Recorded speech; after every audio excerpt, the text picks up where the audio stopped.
Kabalikan o kaibigan, maaasahan kailanman di iyong malalapitan.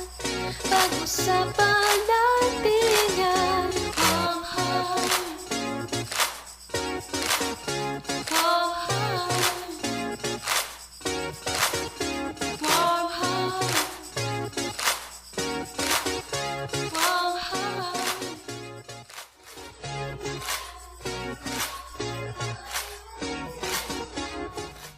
Magandang araw sa ating mga tagapakinig at taga-subaybay dito sa ating himpilang Radyo Pilipinas World Service.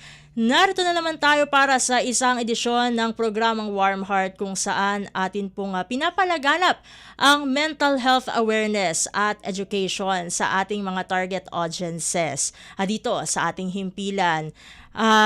Ito pa rin po ang inyong mga lingkod, Steph Vicente at Drizzle na niyong po. ayun. At tayo po ay kasalukuyang napapanood sa pamagitan po ng ating official Facebook page na Radyo Pilipinas World Service. Paki-search na lamang po sa inyong mga search bar. At syempre meron po tayong replays o re-uploads naman sa pamagitan ng ating official YouTube channel. Ang Radyo Pilipinas World Service pa rin po yan sa YouTube. At bukod sa ating social media platforms, ay meron din tayong audio live streaming sa pamagitan naman po ng ating Evox PBS receiver app.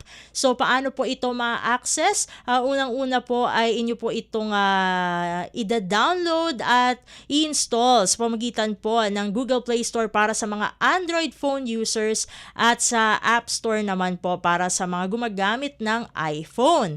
Pagpasok nyo po sa mismong mobile application na ito, ay hanapin nyo lamang po, nasa likuran ko na ang logo ng Radyo Pilipinas World Service upang live na live nyo pong mapakinggan ang ating mga programa sa himpilan. At syempre mas pinalawak pa po ang ating reach dahil sa pagtutulungan po ng ating mother agency, ang Presidential Broadcast Service o PBS at ng United States Agency for Global Media o USAGM na kilala rin po bilang Voice of America.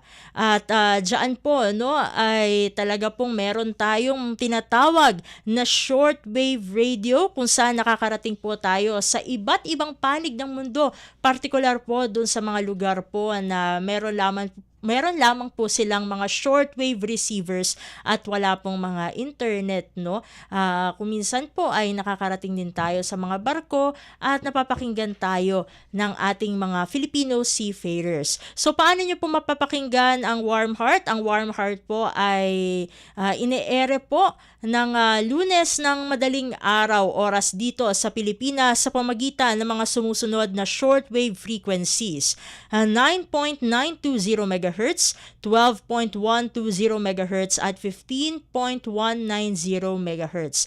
Meron din po tayong English service kung saan ay very obvious naman po dun sa English service kung ano-ano pong mga uri ng programa ang inyong napapakinggan dito sa ating himpilan. Ang aming English service naman po ay napapakinggan sa mga sumusunod na shortwave frequencies, 15.640 MHz, 17.750 MHz at 21.720 MHz.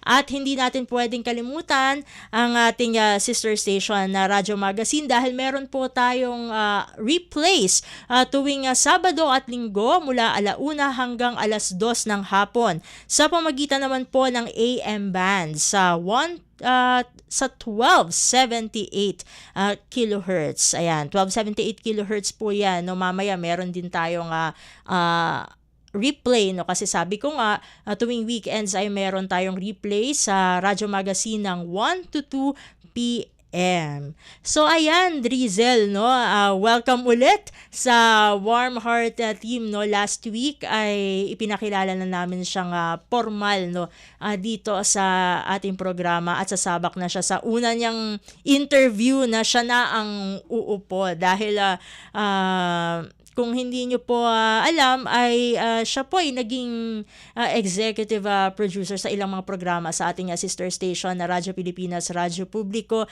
at ngayon ay kasama na natin siya dito sa Radyo Pilipinas World Service at isa sa mga task na binigay nga sa kanya ay itong pag-host ng Warm Heart. So anong pakiramdam, Drizel? Masaya at kabado po. Ayun. Ayun, lakasan daw natin ang volume. Pero anyways, I welcome dito sa ating programa. So eto, didiretso na tayo sa ating interview dahil pag-uusapan natin ang isang matatawag na mobile application. Total, nagbabanggit na ako ng mobile application kanina. Ay meron tayong kikilalanin na mobile application dito sa Pilipinas na may tuturing na isang solusyon, no, dun sa problema ng pagsusugal dito sa ating bansa na may layon na i-block at protektahan ang mga Pilipino mula nga dito sa gambling. At upang ating makilala pa itong tinatawag na Bantay Pusta app, ayan, yan yung sinasabi kong mobile application, no, ay makakasama natin muli dito sa programa ang founding chairperson ng Recovering Gamblers of the Philippines, walang iba kundi si Sir Regan Praferosa. Sir Regan, welcome pong muli sa Warm Heart. Good morning po, ma'am. Good morning po sa lahat na nakikinig at nanonood ng ating programa. Maraming salamat po sa pagbibigay nyo ng oras upang makasama po namin kayo muli dito sa programang Warm Heart. Unang-una, Sir Regan, ano po ba itong tinatawag na Bantay Pusta app at paano ito makatutulong sa mga Pilipinong meron pong problema sa pagsusugal? Yes, ma'am. We're glad to introduce our app, Bantay Pusta, wherein this is the first Filipino gambling blocker app at recovery module to be used by our subscribers. At ano po ba yung kasi nabanggit ko po kanina, no, ang layon nito ay to block and protect Filipinos from gambling, no? So paano po ba eksaktong nagwo-work, no, itong Bantay Pusta app para po sa ating mga tagapakinig? Ma'am, once na na-download nyo po ang Bantay Pusta, binablock niya po lahat ng mga gambling website at mga app na nagdudulot ng na problema, lalo na pag pinag-usapan ay ang sugal. At the same time, meron din po itong recovery module wherein para na rin po kayo nagti-treatment or na sumusunod sa mga ginagawa ng mga nagka-counseling. Ayun, Drizel? Sir Regan, ano naman po ang nagtulak sa inyo para pagbuo ng Bantay Pusta at gaano kalaki ang problema ng online gambling dito sa Pilipinas? Ma'am, we've been helping people with gambling problems since 2011. And then, nung nag-pandemic lang po, talagang nag-peak yung problem natin sa online sugal kasi naging accessible siya. So, tumulong din po ang mga ibang mga researchers sa amin wherein nakita nila na out of 114 million population natin, 36 million po ang lulong sa sugal. At nabanggit nyo kanina, no, Sir Regan, na itong Bantay Pusta ay kumbaga parang nagfa-function din siya, no, as equivalent to recovery programs o counseling services. Pero paano po ba naiiba itong mobile application na ito doon nga po sa mga programa para sa recovery and counseling? Since ito po ay bago sa Pilipinas at this app empowers the the codependent, no, yung mga pamilya po at yung lulong sa sugal na makapagbago, yung app po natin ay isang parang enhancement para lalo po niyang mapigilan yung sarili niyang wag na pong magsugal. Sir, paano naman po gumagana ang gambling blocking feature nito at gaano to ka-epektibo para pigilin ang tukso sa pagsusugal? Since it was a gambling blocker app and we're using the technology of DNS and VPN, binablock na po agad mismo ng app natin yung mga gambling site with the use of their own phone. And through the help of our panic button features, natutulungan po natin yung sugarol na ma-inform yung kapamilya nila na sila po ay nag-a-attempt na magsugal. Sir Regan, meron po pala nga tinatawag na ito yung bet free timer, no? Diyan po sa Bantay Pusta app. So paano po ba, kumbaga, ano po ba ang layunin, no, nitong bet free timer na ito at paano po nito natutulungan ang mga users, no, ng Bantay Pusta app na manatiling consistent pagdating sa kanilang recovery? Isa pong feature yan, ma'am, ng aming app wherein nire-record po niya yung kanyang achievement day by day na hindi na po siya nagsusugal. Isa po yung programa na ginawa namin wherein nakikita nila yung achievement nila na sila po ay hindi na po nakakapagsugal.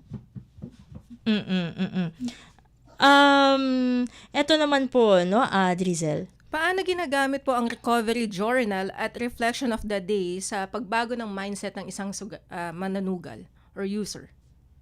Yes po. Minsan po nagtatanong po kasi ang isang nagbabago, ano po ang gagawin nila sa araw-araw nilang gagawin since nawala po yung sugal sa kanila. So it's a good practice every morning to read the reflection for the day, and there's also a prompt there that you can answer it so that you will be focused for the whole day na nire-remind ng app natin na ano yung benefits pag hindi ka nagsugal. So it's like a journal also or a diary wherein na lalabas nila yung saloobin nila ukol do sa problema ng sugal. A follow-up question lang po, Sir Regan, no? Maari po ba kayong mag-cite po, no? Para lang po sa mga ating mga kababayan na curious po dito sa Bantay Pusta app.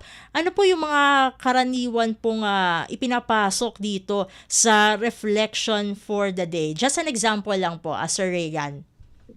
Ma'am, it's awareness wherein most of the prompt there is about gambling.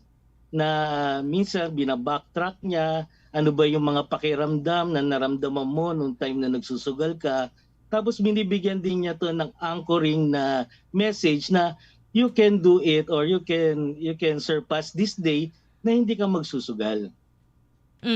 And also po, dito sa tinatawag po natin na recovery journal, ito po bang recovery journal na feature po dito sa Bantay Pusta app ay kumbaga parang regular lang po siya na journal na you just have to take notes po ng inyong journey, parang notepad po sa cellphone, or meron po itong distinct features po na very specific po doon po sa mga taong kumbaga nagre-recover po from their gambling addiction?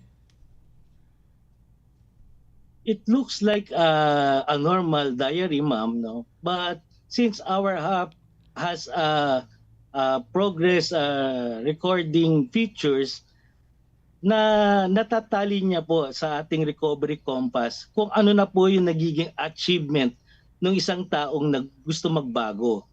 So ma'am, meron po itong mga certain features na magsa-summary ng progress mo within the app. Para pong style Strava na wherein makikita niya yung progress niya, naka-record po yon under the app. Ngayon naman po, Sir Reagan, kasi meron po palang tinatawag din, no, isa sa mga features po nitong Bantay Pusta app ay yung money tracker. Ano po bang papel nitong feature na ito sa pagtulong po sa mga dating gamblers na kumbaga ay maibalik po yung kanilang control sa kanilang pananalapi? Since ma'am ang mga gambler mahilig sa mga challenge, no? So it's like a ipon challenge wherein meron po yung visual kung paano niya po nakakaipon yung isang tao. It's a weekly basis how to save money. So naka-record din po 'yan pag nakakumpleto po kayo ng 50 weeks, dun po makaka-save po kayo ng a lot of money. Sir, pwede niyo po bang ipaliwanag sa amin kung ano po itong relapse prevention tools ng app na pwedeng matukoy yung trigger ng isang user? Ma'am, since sa ating journal, meron po tayong mga tinatawag na mood tracker. Ang relapse prevention po is like a workbook wherein mas nagiging aware yung isang nagbabagong sugarol sa mga triggers na mga nararamdaman nila. Usually naman it's outside factors na pwede nilang i-record or i-jot down doon at sagutan yung mga question doon na to enhance more their yung ano nila yung para lalo silang maging aware, no, na ito po ay kailangan namin gawin at ito po ay totoo na nangyayari sa amin. Just a follow up lang po, Sir Reagan, no. Para po sa kaalaman ng ating mga kababayan na nakikinig sa atin ngayon dito sa programang Warm Heart, base na rin po sa experience po, no, ng inyong mga miyembro. Ano po ba yung mga matatawag, no, na triggers upang kumbaga magkaroon ng temptation or urge na bumalik po sa pagsusugal? Usually mga ano yan mga feelings yan na nagagawa na outside factors do sa gustong magbago. Alam niyo naman ang isang sugarol ay blameful and liar. So yan po yung mga factors na nakaka-affect sa isang tao at gagamitin nila yon para makapagsugal ulit. Eto naman po, no, tuloy pa rin tayo dun sa pag-iisa-isa, no, ng mga features nitong Bantay Pusta app. Nandito na tayo dun sa tinatawag na Sheldon's Shelter, no. Sir Reagan, ano po ba itong feature na ito at paano po ito maiuugnay doon sa community support? Ma'am, inside our app, meron po tayong tinatawag ng community. It's like Twitter wherein they can share the experience, topic to talk to, and also part of the community is meron din po tayong mga referrals and support links wherein pwede silang magbasa ng mga articles, pwede silang, nandun na po yung mga contact ng mga support group, tsaka mga physician, doctors, kung talagang kailangan pa nila ng mas matinding treatment. Sir, follow up ko lang, tanong ko lang din po, kung paano naisama natin sa app yung para sa pamilya, responsibilidad, pananampalataya? Ma'am, kailangan po yun kasi addiction is a family disease. Hindi naman po pwede na yung sugarol lang ang magbago. Kailangan po ng tulong also ng mga pamilya para lalo pong ma-arrest yung disease of addiction dun sa taong gusto magbago. Ito naman po, Sir Reagan, ano po bang ibig sabihin, no, kapag tinawag po na yung non-punitive approach po, no, within dito sa Bantay Pusta app, lalo na kapag nagkakaroon po ng relapse yung isa pong user? Ma'am, kasi po ang relapse is hindi naman po pababa yan, no? Palaki ng palaki yan. So, pinakamaganda po is yung preventive measure kesa po do sa cure. So, yan pong relapse prevention po namin yan. Ini-inform po agad ng app natin yung codependent pag natitrigger po or gusto po mag-attempt ng ating sugarol na maglaro. So meron po tayong features wherein well-informed po ang pamilya, at the same time yung pong non-punitive, yung hindi po parusa ang ginagawa. So yung maayos po na intervention with the family member, kailangan po yun. Hindi naman po natin kailangan daanin sa dahas. Sir, for safety features naman po nung ating app, paano po natin nabibigyan ng security yung mga gumagamit ng app, lalo na sensitibo itong ganitong klaseng mga applications po? Yes, ma'am. Ang app po natin ay nagko-comply sa data privacy requirements, and also pumasa po tayo sa Google Play na data privacy requirements. And speaking of yung mga platforms po, no, kung paano mada-download at ma-install itong Bantay Pusta app, sa Google Play Store pa lamang po ito available, Sir Regan? Yes po, ma'am. Sana po, no, after 2 weeks, may labas na po namin yung iOS natin for Apple users. At eto naman po, no, speaking of yung Google Play Store and yung App Store, no, meron po bang gastos, no, sa paggamit nitong Bantay Pusta, at paano nyo naman po sinisigurong abot kaya ito, no, doon sa mga nangangailangan sa naturang application? Ma'am, ang ating pong app ay 99 pesos per month, or lumalabas po na 3 piso po sa isang araw. Protektado na po ang cellphone ng ating ating kapamilya na gustong umiwas sa sugal. Sir, tanong ko lang din po, ano yung mga inaasahan nating pagbabago o resulta sa isang mga user na gumamit ng app after ng ilang buwan? Ma'am, for sure po, magkakaroon po ng open communication yan with the family, since talaga pong ninanais namin na mag-involve ang pamilya dito na ma-block nila yung taong sugarol using our app. At the same time, alam naman po natin na usually unang sinisira ng sugal ay ang financial stability ng family. So kung mabablock natin ang source para matalo sila at maubos ang pera nila, sa tingin ko naman uti-uti maayos nila yung buhay nila.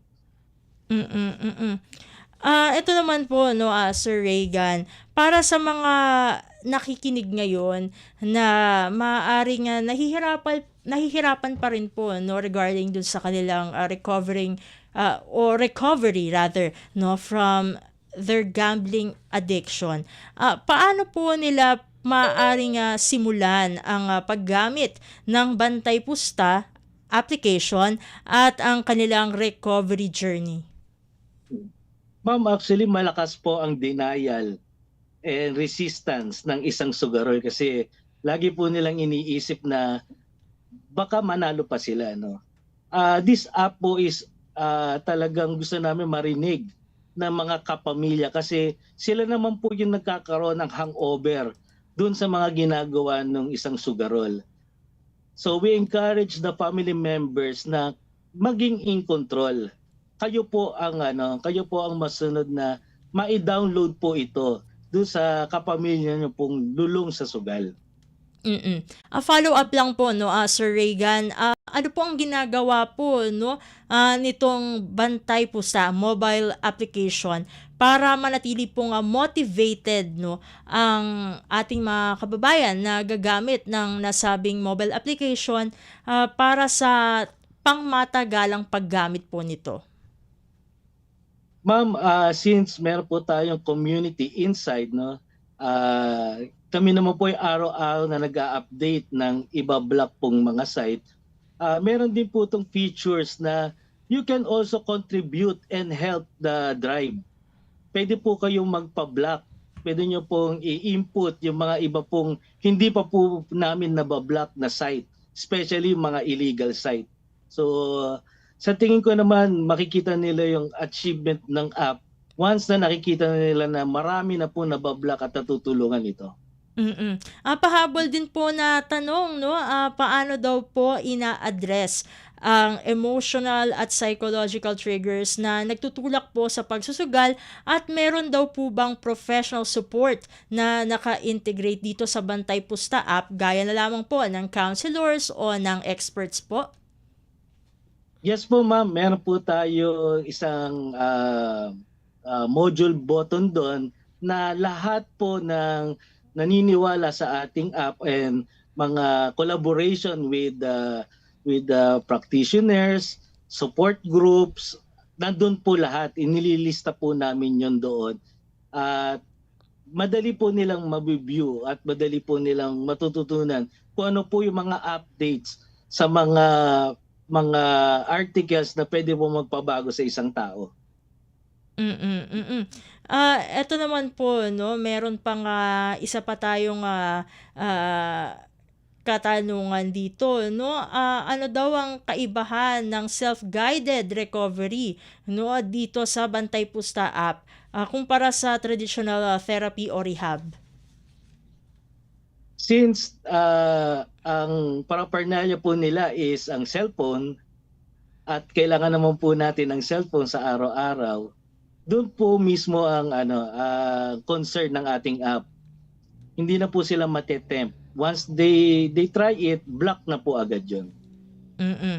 Isa pa po, no, curious yung ating mga listeners, no. Ano daw po ang pinakamalaking hamon sa pag-develop at pag-promote ng ganitong klaseng recovery app dito sa Pilipinas? Ma'am, alam naman po ng mga sugarol yan na hindi po nila makontrol yung sarili nila. So ang challenge po right now is sana po mag-involve po yung family member kasi pag pinatagal nyo po yung addiction ng isang sugarol, maapektuhan po ang buong pamilya. Ayun, mukhang may katanungan yung aking partner dito, Drizel. Sir Regan, may nag-message lang kasi. Gusto daw po niya itry itong app na to. Meron ba tong free trial? At kung magsusubscribe po siya, magkano po kaya yung pwede niyang ilabas? At paano ito i-avail? Ma'am, meron po tayong 7 days free trial. And then meron po tayong basic plan na 99 pesos per month. At para kung gusto nyo talagang makatipid, meron po tayong 999 per year. So para po kayo, mas mahal pa po ang kape, no? Lumalabas po na 3 piso lang po to sa isang araw. Eto po, isa na naman pong pahabol na tanong, Sir Regan, meron daw po bang plano kayo na makipag-partner, no, o magkaroon ng collaboration with the government o ibang organizations para mas mapalawak pa po ang reach nitong Bantay Pusta app? Yes po ma'am, we're working, nakikipag-usap na rin po kami sa mga ahensya natin na humahawak po para po dun sa mga para makatigil tungkol sa sugal, and meron din po tayong arrangement also with certain group na connected with PAGCOR. So hintay lang po natin kung okay po sa kanila yung ating advocacy. That's good to hear po, Sir Regan. Eto na lang po siguro bago po namin kayo hingan ng final message sa ating mga tagapakinig. Sa hinaharap po, no, ano pa po yung mga features o improvements na inaasahan pa daw pong makita dito sa Bantay Pusta app? Ma'am, sana po hindi lang ito maging blocking app, no? Sana po maging enhancement din po to dun sa tao. Kasi marami naman po lumalabas na mga fitness app, no? Sana po pumunta rin po ito doon sa ganung direksyon para maging maayos po yung tao holistically. At ito na lamang po siguro bago po namin kayo pakawalan, ano po ang inyong panghuling mensahe para sa ating mga tagapakinig, lalong-lalo na sa ating mga kababayan na marahil ay nakararanas pa rin ng gambling addiction at itong Bantay Pusta app ang maaaring maging solusyon upang kahit papaano po ay makarecover po sila. Go ahead po, Sir Reagan. Para po doon sa mga may discomfort na po sa pagsusugal, try nyo po itong aming app kasi po ito ay gawa ng mga nagre-recover ng mga gambling addicts. So, mas alam po namin yung nangyayari sa inyo kasi kami po ay nag-undergo na po ng recovery. At the same time, wag po sanang magwalang bahala yung kapamilya natin. Sana po maging part din sila ng drive po para mas maprotektahan natin yung taong lulong po sa sugal. So ito pong Bantay Pusta is talagang intended for the family, the whole family. And with that po, maraming salamat po Sir Reagan sa muli niyo pong pagsama dito sa programang Warm Heart. No? Kapag po meron pang developments dyan sa Bantay Pusta app ay kami po ay muling lalapit sa inyo para maipahatid po natin sa publiko ang inyong mga hakbang upang makatulong pa sa ating mga kababayan na nakararanas po ngayon ng gambling addiction. Sa ulitin po, God bless po at mabuhay po kayo. Ma'am, maraming pong salamat sa inyo at sa programa niyo. Mabuhay po kayo. At ating nakasama dito sa programang Warm Heart si Sir Reagan Praferosa, ang founding chairperson po ng Recovering Gamblers of the Philippines.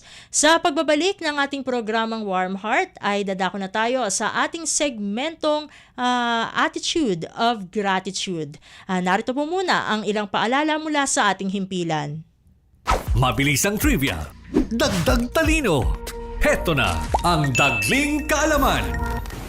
Mga kababayan, maging alerto sa rainfall advisories ng Pag-asa. Yellow Rainfall Advisory. Kapag malakas ang ulan, mula 7.5 hanggang 15 millimeters sa loob ng isang oras. Mag-ingat dahil posible itong magdulot ng pagbaha sa mababang lugar. Orange Rainfall Advisory. Mas malakas na ulan, mula 15 hanggang 30 millimeters. Malaki ang posibilidad ng pagbaha, kaya maghanda at maging alerto. Red Rainfall Advisory. Emergency na ito. Higit 30 millimeters ng ulan sa loob ng 3 oras o higit pa. Kapag nakataas ang Red Advisory sa inyong lugar, huwag mag-aksaya ng oras. Agad na lumikas para sa kaligtasan ng inyong pamilya. Maging handa, makinig sa abiso at laging unahin ang kaligtasan. Kaunting kaalaman na malaking dagdag talino. Abangan muli ang susunod na Dagling Kaalaman. Paliwanag mo sa tao na hindi totoo yan. Dahil ang totoo, yung totoo ang dapat ninyong malaman. Nagkalat sa internet ang fake news Ang o ginagawa mali ng at fake news, tinatapon niyo yung tao. what they are doing is creating panic. We say no. Yung pagkalat ng fake news. And some of it's dangerous. Sana iwasan po natin pag-spread ng fake news. At di magpapakalat ng disinformation at misinformation ang kasulukuyang administrasyon. Stop telling us fake news because you're wrong. Para sa totoo at mapagkakatiwalaang mga balita at impormasyon, Radyo Pilipinas. Attitude of gratitude. Attitude of gratitude. Attitude or attitude. Attitude of gratitude. Gratefulness. Gratefulness. Gratefulness. Joy. Joy. Joy. Appreciation. Appreciation. Appreciation. Attitude. Attitude Of gratitude. of gratitude.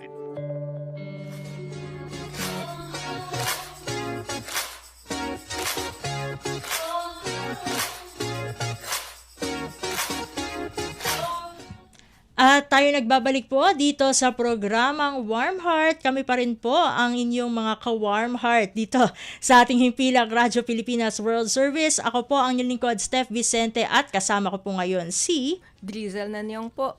Ayun. So, bago natin tunguhin ang ating segmentong Attitude of Gratitude, ay syempre, tayo magbabasa no ng ating mga comments dito. Unang-una sa lahat ay binabati po natin no ang ating, hindi natin pwedeng sabing former main host dahil para sa atin, sa ating mga warm heart ay kasama pa rin natin siya. No? Wala man siya physically dito pero mentally and spiritually and emotionally kasama natin siya at kabahagi dito sa programang Warm Heart. Syempre kay Miss Bea Gaza de Guzman na ngayon ay nasa Batanes na. Ayan, sa kanyang matatawag na home. Sabi niya, Happy Sunday ka Warm Heart Steph at Driz, more power. Ayun. Mamaya may sasabihin si Drizzle. Ayan, patungkol kay ka-Warm Heart Bea, no, sa kanyang attitude of gratitude entry for today's video. At syempre, hindi natin pwedeng kalimutan, hindi ko na lamang ilalabas ang identity nitong taong ito, pero naging kasama din natin ito, no, sa ating himpilan, si Marco Polo. Ayan, sabi niya, good morning Madam Steph and Drizzle. Ayan, kumusta sa Naga? Ayan, maraming salamat Marco Polo. At syempre, ito, si Ma'am Betty Atinan. Happy Sunday everyone, good morning Philippines. Maraming salamat Ma'am Betty, no, sa pagsubaybay niyo po sa ating programa. At syempre, parang nakita kong sinishare itong programa ng ito dapat natin pasalamatan talaga ito, no, ang ating station manager Mr. Ray Sampang. Ayan, kasi nakita ko sinishare niya kanina yung program. Maraming salamat po sa pagbibigay ng opportunity at sa pagsuporta dito sa ating programang Warm Heart. So, nandito na nga, tulad ng aking nabanggit kanina, nandito na tayo sa segmentong Attitude of Gratitude. Pero bago ang lahat, ay babasahin ko muna, no? Ito yung lagi kong ginagawa every week, no? Kung ano-ano ba yung mga katanungan na pwede nating itanong sa ating sarili na makapagpapalabas nitong ang attitude of gratitude. Unang-una dyan, what happened today that was good? Pangalawa, which people in my life am I grateful for? Pangatlo, what am I taking for granted that I can be thankful for? Pang-apat, what did I accomplish today? Panglima, what is the last book I read or movie show or social media clip I saw that I really appreciated and why? Kasunod na nga po dyan, what am I most looking forward to this week, month, and year and why? Pangpito, at pangalawa sa huli, no? What is the kindest thing someone has said or done lately? At pangwalo at panghuli nating katanungan ay what can I celebrate today? Siguro ako muna ang maunang magbahagi kasi alam nyo naman, no? Dito sa gobyerno, every May 15 ay lumalabas ang mid-year bonus, no? Ayan. Oo, si Drizzle, bawi ka na lang sa sa Christmas bonus, no? Kasi syempre bago pa lang siya, no? Pero ayan, darating din ng panahon. Ikaw naman ang magkaka mid-year bonus, no? Pero speaking of that nga, no? Bakit ko nga ba 'to sinabi, no? Kasi lagi-lagi naman tayong blessed, no? Pagdating sa finances sa mga ganitong panahon, kasi yung kaya very thankful ako dyan. Kasi dahil dun sa aking mid-year bonus, sa wakas, after 4 years, nakabili na rin ako ng bagong laptop, no? Hindi naman nasa pag-flex ito, no? Kasi dito sa trabaho natin, mahalaga na mag-invest tayo, no, sa mga bagay na kailangan nating gamitin upang ma-accomplish yung ating mga objectives, goals dito sa ating karerang pinasukan, no, tulad na lamang namin ni Drizzle, no. Nandito kami sa mundo ng media. Napakahirap naman gawin yung mga scripts namin kung sa cellphone lang kami gagawa, no? Kasi ang hirap naman mag-type, no? Tapos kung naghahadali ka pa, kailangan mong i-double check, i-edit, no? So, syempre kahit paano, no, kapag ka medyo may kaya tayo ng konti, nakakagaan-gaan naman tayo pagdating sa ating finances, ay bumili tayo, no, nung mga bagay na masasabi natin na investment, no? Hindi naman yan for luxury lang, hindi lang for entertainment para lang makanood lang tayo sa mga streaming platforms o kaya makinig ng music, no? Hindi naman ganon kasi yung pagkakaroon ng ng bagong laptop kasi no, maraming pwedeng gawin yan sa trabaho namin. Hindi lang kami nagtatype ng scripts, gumagawa din kami ng videos, ng posters, ng quote cards, no, na ipinopost namin sa aming page sa Radyo Pilipinas World Service para patuloy pa rin po natin na ma-inform ang ating mga kababayan sa pamagitan ng mga tinatawag na short form content, 'di ba? Parang sa ano lang 'yan kapag ka nagti-TikTok, no? Hindi ka naman makakita doon ng 10, meron namang 10 minuto talaga, no, na videos, pero mostly para makapukaw ka talaga ng atensyon, dapat mabilisan lang. So kailangan diyan editing. Minsan hirap-hirap ka pang mag-edit sa yung cellphone, o kaya may iba ka pang gagamitin may iba ka pang gagawin gamit yung cellphone mo kung nag-aabang ka ng tawag. Hindi mo naman pwedeng pagsabay-sabayin lahat yan. Kaya syempre mag-i-invest tayo sa ibang mga gadgets upang kahit papano ay makagaan sa atin, makapag-multitask nga tayo, no? Minsan, although hindi naman siya masyadong healthy, no? Dahil baka mahirap din kasi mag-multitask, baka na-overlook natin yung isang mahalagang bagay dun sa ginagawa natin, pero minsan ganun talaga lalong-lalo na dito sa ating field na pinasukan, kailangan talaga ay nag-multitask tayo, kaya kailangan din multi-gadgets din, no? Kahit mahirap, no, kahit medyo masakit sa bulsa, no, pero tiis-tiis lang para kahit papano, no? Kasi ang pera bumabalik naman yan Pero yung trabaho, kapag ka hindi maganda, hindi mo na mababawi. Yun ang ating kumbaga masasabi na goal, no?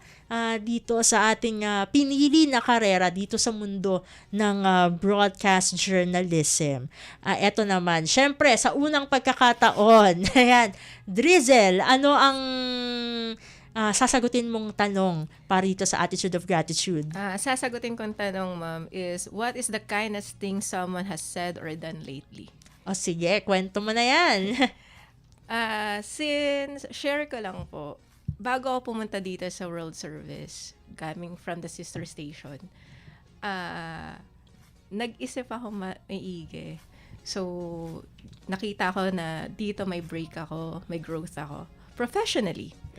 And another factor is, since si Ma'am Bea Gaza Guzman po, ang naging reason kung bakit ginusto ko pong pumunta ng World Service. Nakita ko po yung paano siya mag-broadcast, paano siya mag-produce, paano niya gawin yung work niya. And she give me this word bago siya pumunta nung Friday na kayang-kaya mo yan, Driz. So that is the biggest kindness word na hanggang ngayon, at dadaling ko siya hanggang sa pagtanda ko. Kasi someone believe in me. And hindi lang po si Ma'am Bea. Si Ma'am Steph din po. Kasama kong anchor. Siya po yung naniwala sa akin na kaya ko. Aside kay Ma'am Bea, si Ma'am Steph din po yung naniwala na kaya ko at patuloy na naniniwala.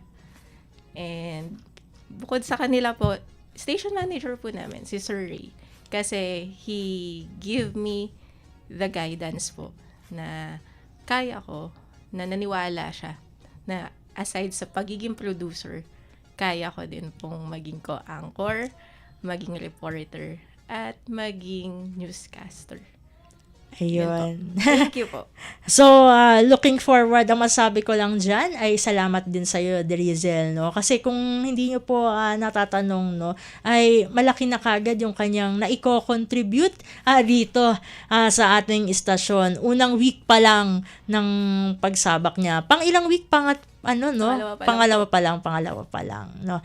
Pero marami na siyang nagagawa, no, para mag-thrive ang ating station, ang ating himpilang Radyo Pilipinas World service. And looking forward tayo, no? Tayong lahat, mga ka-warm heart, na makasama pa si Drizel dito sa ating programang Warm Heart. And siguro, no, kapag may mga pagkakataon, hopefully, no, pag may mga pagkakataon na wala ako, siya ang mag-step up as main host. Malay natin, no, in the future, no? Pero, one step at a time lang tayo. Oo, unti-unti lang tayo para hanggang sa, syempre, hindi lamang siya matuto, kundi yun nga, mag-grow, no, habang hinahawakan itong program. Lalong-lalo na at mabigat ang hinahawakan nating responsibility sa program na ito dahil nagpo-promote tayo ng mental health awareness and education. With that, maraming salamat, no, Drizel, sa iyong sharing. So ayun, magbabalik ang Warm Heart makalipas ang ilang paalala at after our break, syempre, ayan, si Drizel ulit ang inyong makakaharap dahil siya pong maghahatid sa atin ngayon ng ating public service announcement. So ito na muna ang mga paalala mula sa ating himpilan. Magandang araw, si Dingdong Dantes po ito. Dahil taon-taon tayong binibisita ng bagyo, kailangang handa tayong harapin ito. Naalala ko si Mami, meron siyang isang envelope kung saan nakatago ang mga importanteng dokumento para madaling kunin at dalhin kapag may bagyo.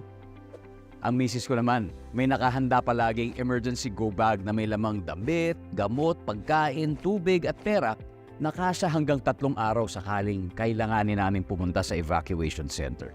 At syempre, ang toka ko, bago pa dumating ang bagyo, sinisilip ko na kung may mga butas ba yung bubong o ang ibang parte ng bahay na kailangang i-repair. Nakamonitor din ako sa updates ng Pag-asa tungkol sa bagyo. May kanya-kanyang responsibilidad sa bahay para sure na ligtas ang buhay. Dahil #panatag ang may alam. Maging panatag Pilipinas. Alagaan ang isipan. Pagaanin ang puso. Ingatan ang sarili. Alamin niya dito sa Warm Heart. Warm Heart. Kabalikan o kaibigan, maaasahan kailanman. Di iyong malalapitan, pag-usapan natin yan. Warm Heart.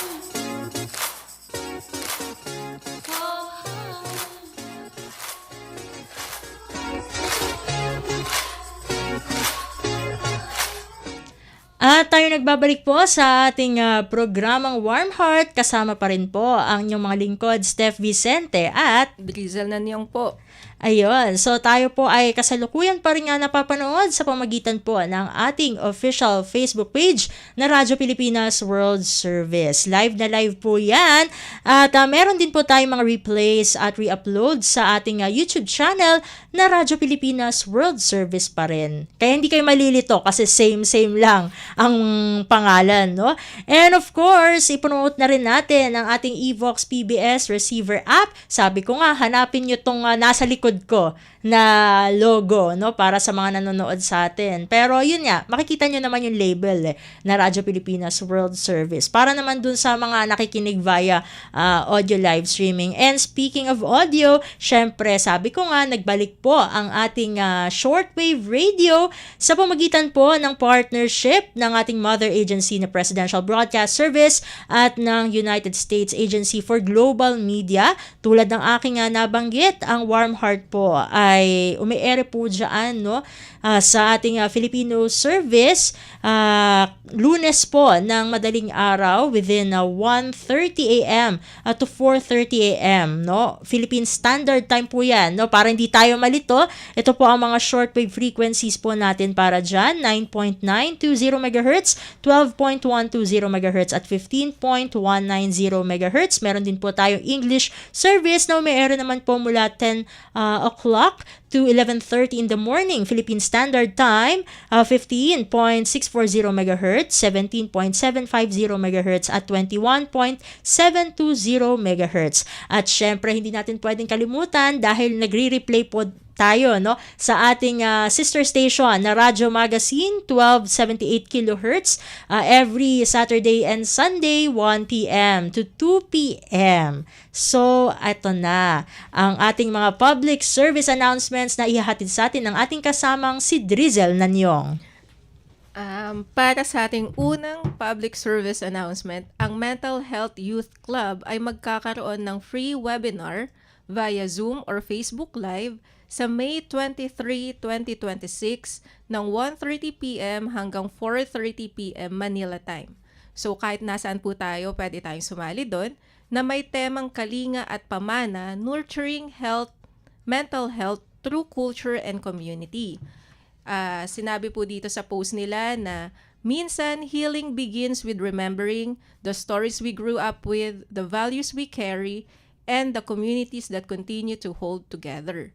Kung para sa inyo po ito, feeling nyo kailangan ninyo po ito, pwede po tayong pumunta sa kanilang Facebook page, ang Mental Health Youth Club, at doon po tayo magpa-register. Ito po ay free registration para sa lahat.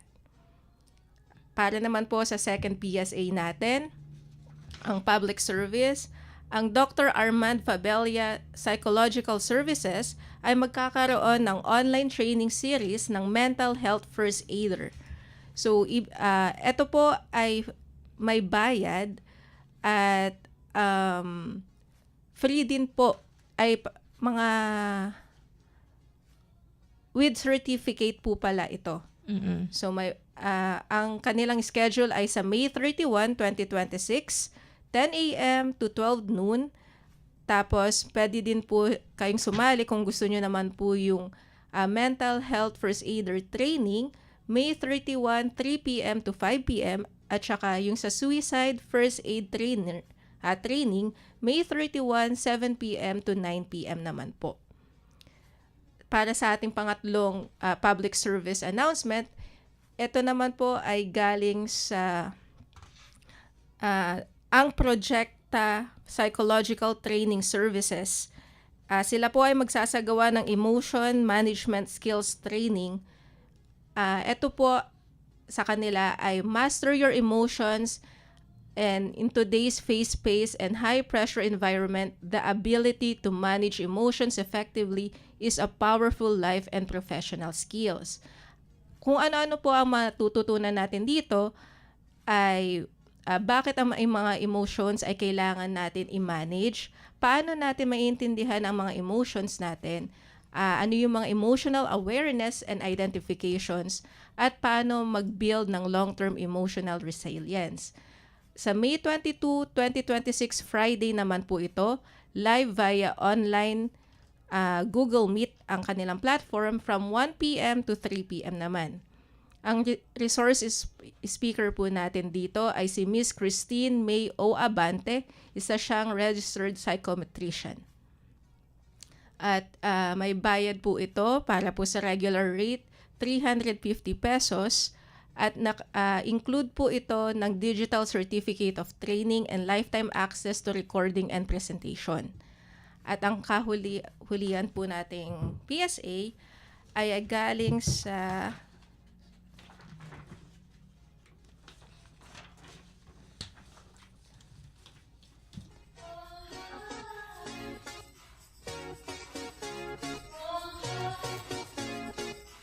mental health. Kahuli-huli nating PSA ay galing sa Mental Health Hour Manila. Ito po ay communication glow up incoming. If you ever wanted to become a better listener, create safer space and deeper conversation that actually matters, ito ay pwede sa inyo. Ito po ay isang workshop para matuto tayo sa pagkakaroon ng empathic communication na pwede natin gamitin sa school, sa work, sa leadership, o everyday life. So sabi nga po nila, because sometimes the best thing that you can give to someone is a genuine listening. Ito po ay magaganap sa May 30, 2026, 1 p.m. to 5 p.m. sa may E-Merge Space, Quezon City, at pwede din pong mag-join sa Zoom. Limited slots lang po ito, kaya pumunta na lang po tayo sa Facebook page para makapag-register. So ayun, yun ang ating mga public service announcements para sa edisyong ito ng Warm Heart. Pero bago tayo magtapos, syempre tatanungin ko muna ang ating bagong ka-Warm Heart na si Drizel. Kumusta ang first episode na kasama ka namin officially dito sa programa? Masaya po at napaka-informative, lalo na po yung shinare po ni Sir Regan about dun sa Bantay Pusta app.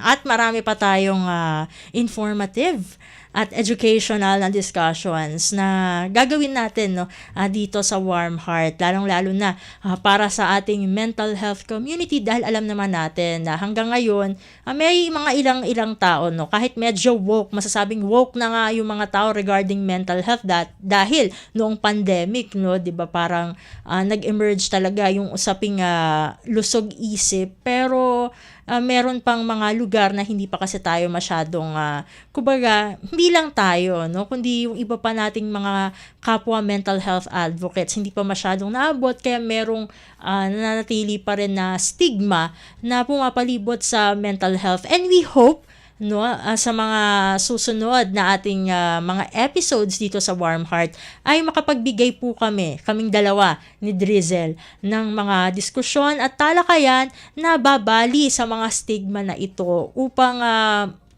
gaya nga ng sinabi ko nga kanina sa ating programa ay mapalaganap ang mental health awareness at education saan mang bahagi ng mundo. At bago tayo magtapos, pasalamatan muna natin ang ating mga kasama dito sa studio. Sa Master Control, kasama natin si Ma'am Susan Aison. Sa Warcast, nandiyan naman si Justin Osias. At sa audio live streaming. At syempre kanina, bago dumating si Ma'am Susan, ay siya muna ang ating nakasama sa Master Control / co-producer. At mamaya may programa ito, mamayang 3:00 ang Diskarteng Wais. Walang iba, kundi si Sir Leo Magpayo. At syempre, maraming salamat din sa ating station manager na si Mr. Ray Sampang. Hanggang sa susunod na edisyon ng programang Warm Heart, ito pa rin ang inyong mga lingkod, Steph Vicente at Drizel Nanyong po. At ito ang Warm Heart.